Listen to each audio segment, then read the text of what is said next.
Test 1.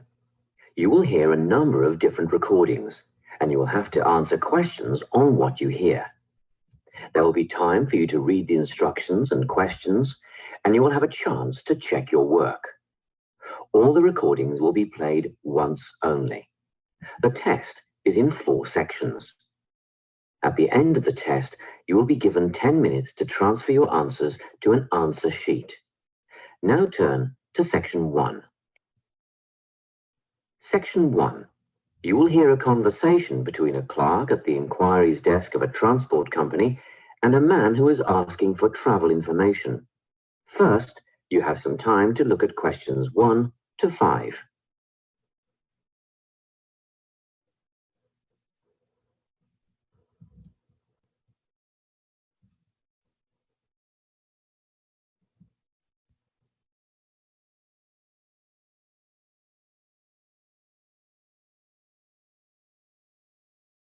You will see that there is an example that has been done for you.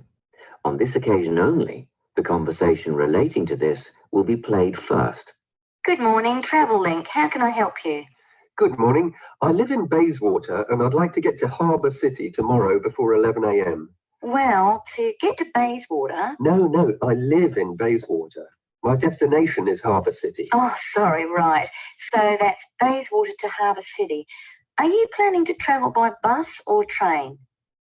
The man wants to go to Harbour City, so Harbour City has been written in the space. Now we shall begin. You should answer the questions as you listen, because you will not hear the recording a second time. Listen carefully and answer questions 1 to 5. Good morning, Travellink. How can I help you? Good morning. I live in Bayswater and I'd like to get to Harbour City tomorrow before 11 a.m. Well, to get to Bayswater... No, I live in Bayswater. My destination is Harbour City. Oh, sorry. Right, so that's Bayswater to Harbour City. Are you planning to travel by bus or train? I don't mind really, whichever option is faster, I suppose. Well, if you catch a railway express, that'll get you there in under an hour. Let's see. Yes, if you can make the 9:30 a.m. express, I'd recommend you do that. Great. Which station does that leave from? Helendale is the nearest train station to you. Did you say Helensvale? No, Helendale. That's Helendale. What's the best way to get to the Helendale station then? Well, hang on a minute while I look into that. Now, it seems to me that you have 2 options. Option 1 would be to take the 7:06 bus from the Bayswater Shopping Centre to Central Street. When you get there, you transfer to another bus which will take you to the station. Or the second option, if you don't mind walking a couple of kilometres, is to go directly to Central Street and get straight on the bus going to the train station. Okay, which bus is that? The 792 will take you to the station. I guess the walk will be good for me, so that might be the better option. What time do I catch the 792? There are 2 buses that should get you to the station on time, one just before 9 o'clock and one just after. But look, at that time of the morning, it might be better to take the earlier one, just in case there's a traffic jam or something. The 8:55 is probably safer than the 9:05. Yeah, I don't want to miss the train, so I'll be sure to get on the 5 to 9 bus. Before you hear the rest of the conversation, you have some time to look at questions 6 to 10.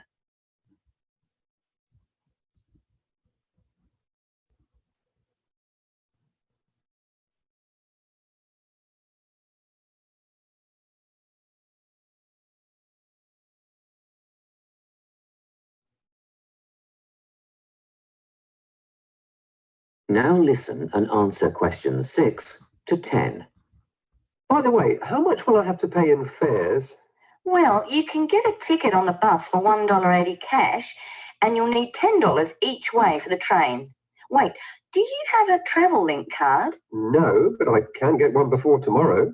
Okay, well, that'll make it considerably cheaper then. The bus will cost $1.50 each way, and the train to Harbour City will...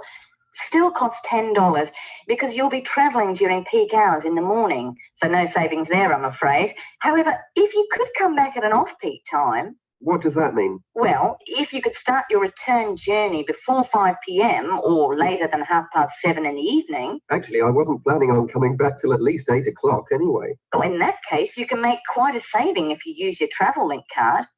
You did say you were planning to purchase one, didn't you? Yes, I'll pick one up later today. Good. That would mean your return train journey would only cost you $7.15 with your card. Thank you. Is there anything else I can help you with? Actually, there is. Do you know if I can use the Travel-Link card on ferries? If you're thinking of the Harbour City ferries that go back and forth between the North and South Bank, those are the commuter ferries, then yes. A one-way trip costs $4.50, but with your card, you'd make a 20% saving and only pay $3.55. So $3.55 for the commuter ferry. What about the tour boats? You mean the tourist ferries that go upriver on sightseeing tours? No, they only take cash or credit card. They're not part of the Travel-Link company. Oh, I see. I don't suppose you know the cost of a tour? In actual fact, I do, because I took a friend on the trip upriver just last week. We decided on the afternoon tour, and that was $35 each. But I understand that you could do the whole day for $65. Thank you. You've been a great help. My pleasure. Enjoy your day out. That is the end of section 1. You now have half a minute to check your answers.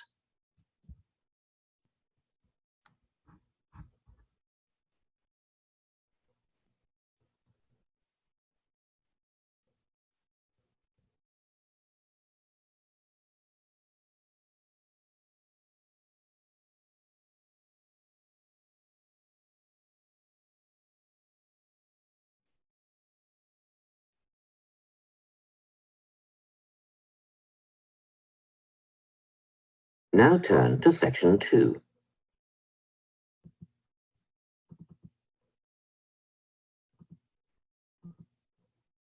Counselor talking to a group of students. First, you have some time to look at questions 11 to 14.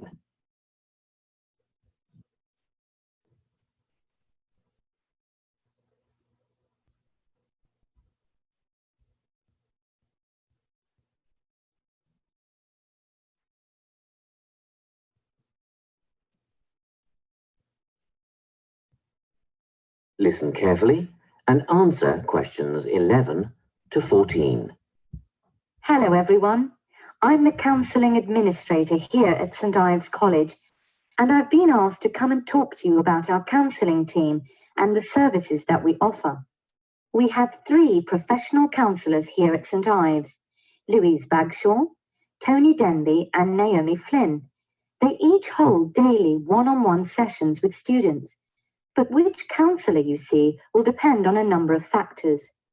If you've never used a counsellor before, then you should make an appointment with Naomi Flynn.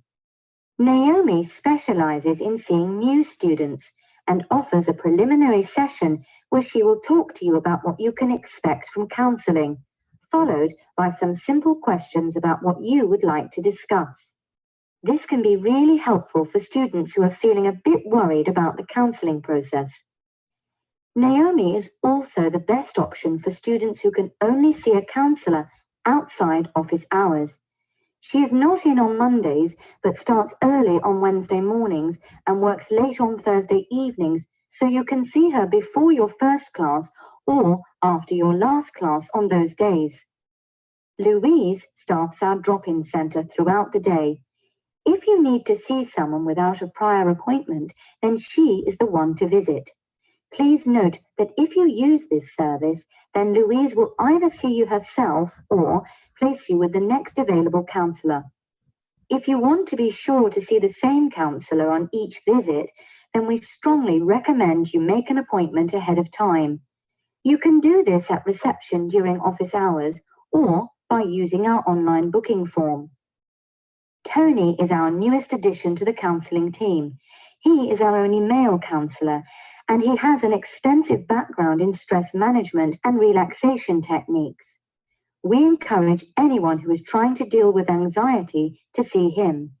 Tony will introduce you to a full range of techniques to help you cope with this problem, such as body awareness, time management, and positive reinforcement. Before you hear the rest of the talk, you have some time to look at questions 15 to 20.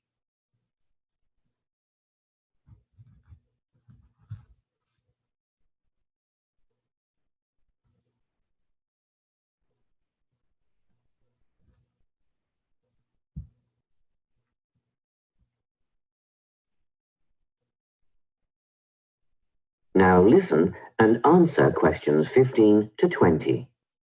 Each semester, the counselling team runs a number of small group workshops. These last for 2 hours and are free to all enrolled students. Our first workshop is called Adjusting. We've found that tertiary education can come as a big shock for some people. After the structured learning environment of school, it is easy to feel lost.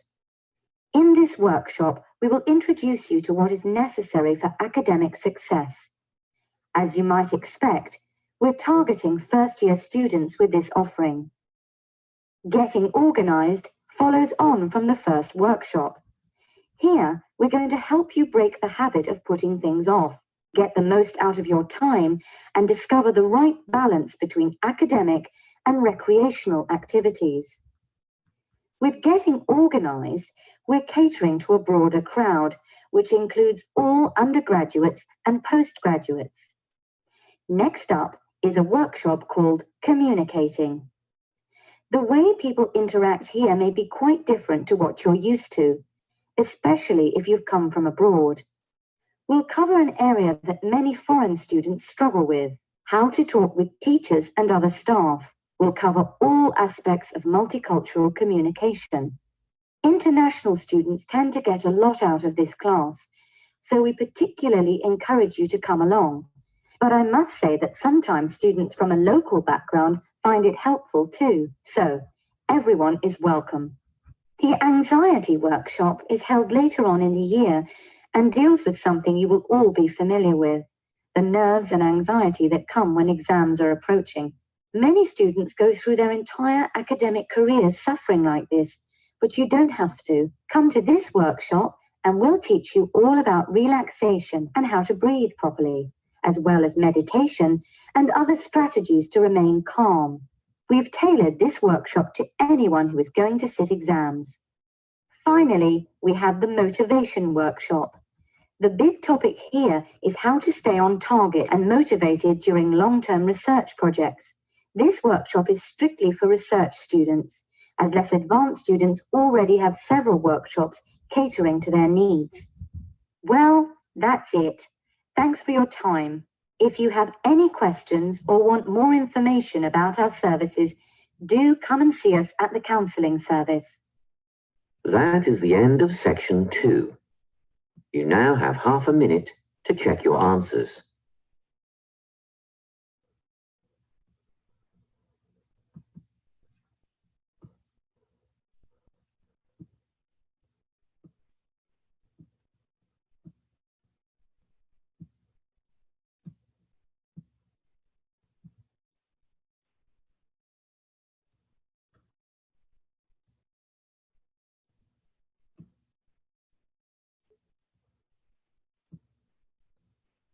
Now turn to section 3 and 2 students who are preparing for an English literature test. First, you have some time to look at questions 21 to 24.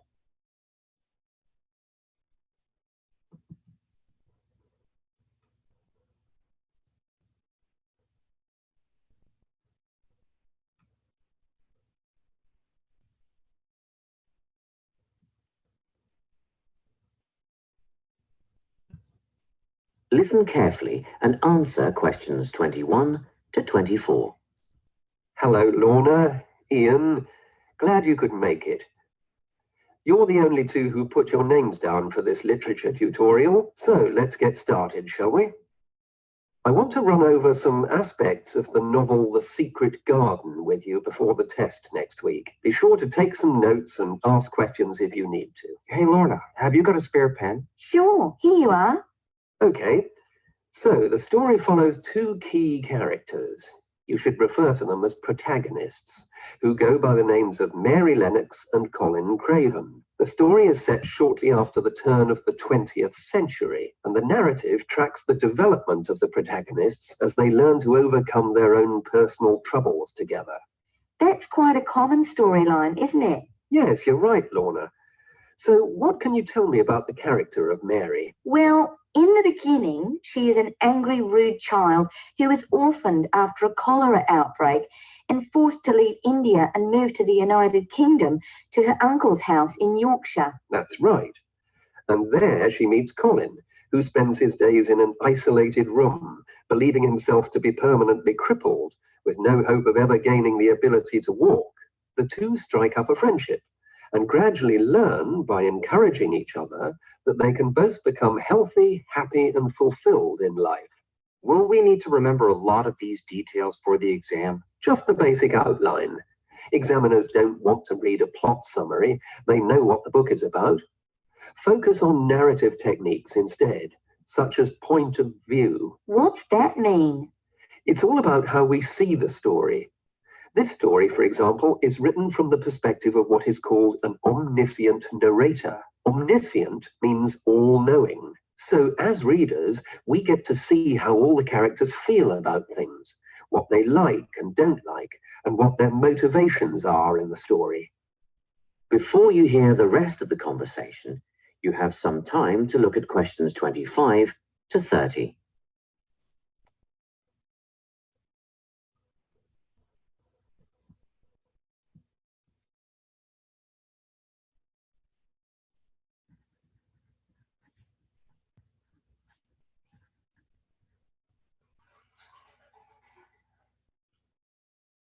Now listen and answer questions 25 to 30. Won't it be hard to write a technical analysis? After all, it's a kid's book. Well, it was initially pitched at adults, you know. But over the years, it has become seen as a more youth-orientated work. And you're right in a sense. The simple vocabulary and absence of foreshadowing make the story very easy to follow and ideally suited for children. But that doesn't mean there isn't much to analyze. Look at the symbolism, for instance. Symbols are things, right? Material things like objects that stand for abstract ideas. Absolutely, yes. And the author uses many of them. There's the robin redbreast, for example, which symbolizes the wise and gentle nature that Mary will soon adopt. Note that the robin is described as not at all like the birds in India. Roses are used as well, as a personal symbol for Mistress Craven. You'll see they're always mentioned alongside her name, and Mistress Craven's portrait can also be interpreted as a symbol of her spirit. Are symbols just another name for motifs? No, motifs are a bit different. They don't have as direct a connection with something the way that a symbol does. Motifs are simply recurring elements of the story that support the mood. Are there any in this novel? Yes, two very important ones. The Garden of Eden is a motif. It comes up a few times in connection with the garden of the story. And then you've got the role that secrets play in the story. In the beginning, everything is steeped in secrecy, and slowly the characters share their secrets, and in the process move from darkness to lightness, metaphorically, but also in the case of Colin, quite literally. His room in the beginning has the curtains drawn, and he appears at the end in the brightness of the garden. Anything else we need to know about? Yes, nearly all novels explore universal concepts that everyone has experienced. Things like love, family, loneliness, friendship. These are called themes. The Secret Garden has a few themes that all center on the idea of connections. The novel explores, for example, the way that health can determine and be determined by our outlook on life. As Colin's health improves, so too do his perceptions of his strength and possibility. The author also examines the link between our environment and our physical and emotional prosperity. The dark, cramped rooms of the manor house stifle the development of our protagonists. The garden and natural environments allow them to blossom, just as the flowers do. Finally, this book looks at connections between individuals, namely Mary and Colin. This necessity of human companionship is the novel's most significant theme, because none of their development as individuals would have occurred without their knowing each other. Well, that about sums it up, I think. That's a great help, thanks. Yes, thanks very much. That is the end of section 3. You now have half a minute to check your answers.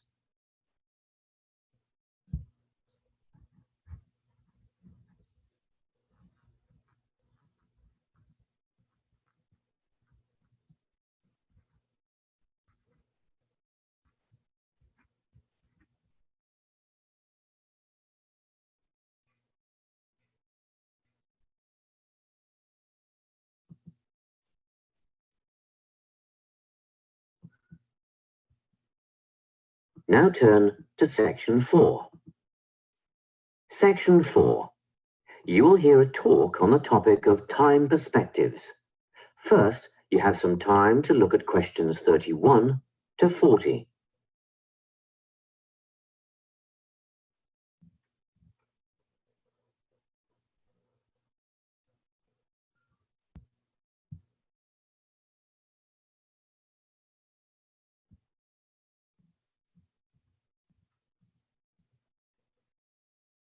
Listen carefully and answer questions 31 to 40. Today, I'm going to be talking about time. Specifically, I'll be looking at how people think about time and how these time perspectives structure our lives. According to social psychologists, there are 6 ways of thinking about time, which are called personal time zones. The first 2 are based in the past. Past positive thinkers spend most of their time in a state of nostalgia, fondly remembering moments such as birthdays, marriages, and important achievements in their life.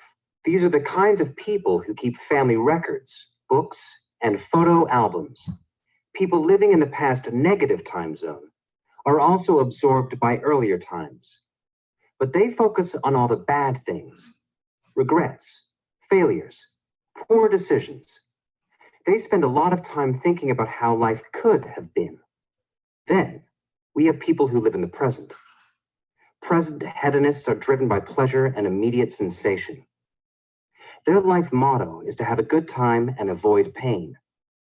Present fatalists live in the moment too, but they believe this moment is the product of circumstances entirely beyond their control. It's their fate, whether it's poverty, religion, or society itself. Something stops these people from believing they can play a role in changing their outcomes in life. Life simply is, and that's that. Looking at the future time zone, we can see that people classified as future active are the planners and go-getters. They work rather than play and resist temptation. Decisions are made based on potential consequences, not on the experience itself. A second future-orientated perspective, future fatalistic, is driven by the certainty of life after death and some kind of a judgment day when they will be assessed on how virtuously they have lived and what success they have had in their lives. Okay, let's move on. You might ask, how do these time zones affect our lives? Well, let's start at the beginning. Everyone is brought into this world as a present hedonist. No exceptions. Our initial needs and demands, to be warm, secure, fed, and watered, all stem from the present moment. But things change when we enter formal education. We're taught to stop existing in the moment and to begin thinking about future outcomes. But did you know that every 9 seconds, a child in the USA drops out of school? For boys, the rate is much higher than for girls. We could easily say, well, boys just aren't as bright as girls. But the evidence doesn't support this. A recent study states that boys in America, by the age of 21, have spent 10,000 hours playing video games.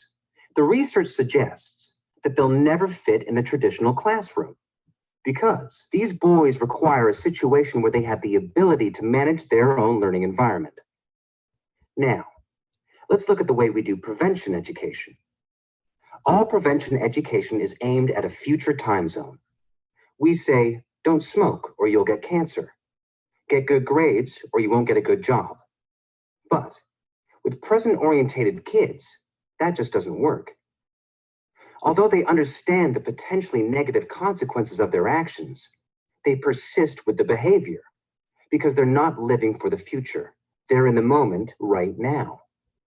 We can't use logic, and it's no use reminding them of potential fallout from their decisions or previous errors of judgment. We've got to get in their minds just as they're about to make a choice.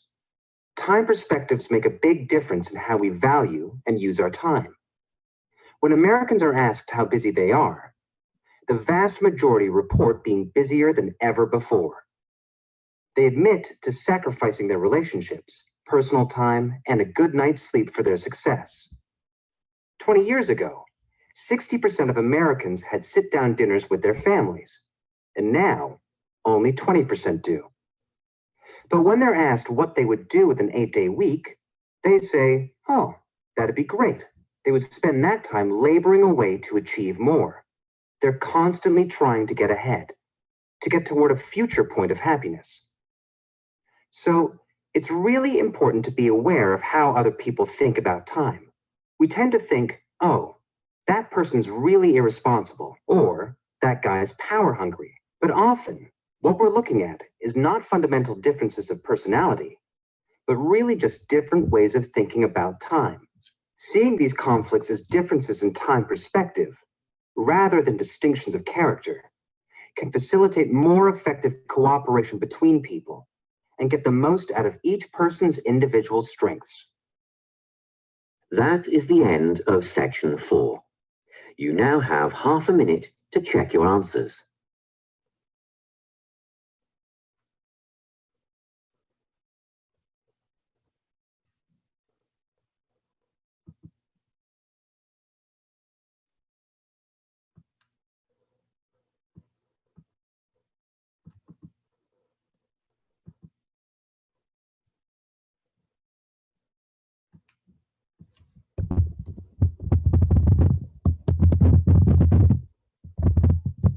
That is the end of the listening test. You now have 10 minutes to transfer your answers to the listening answer sheet.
Okay, now you may proceed to do the reading now.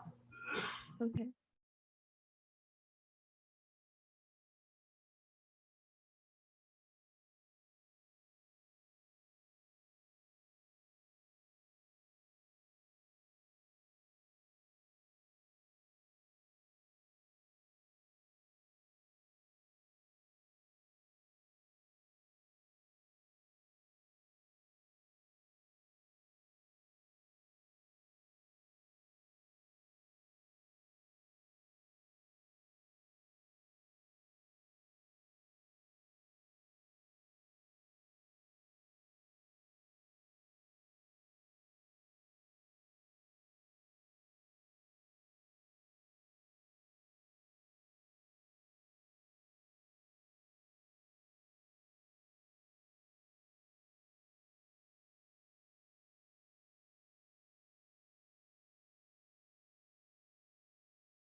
Now you may submit your answer sheet to the examiner.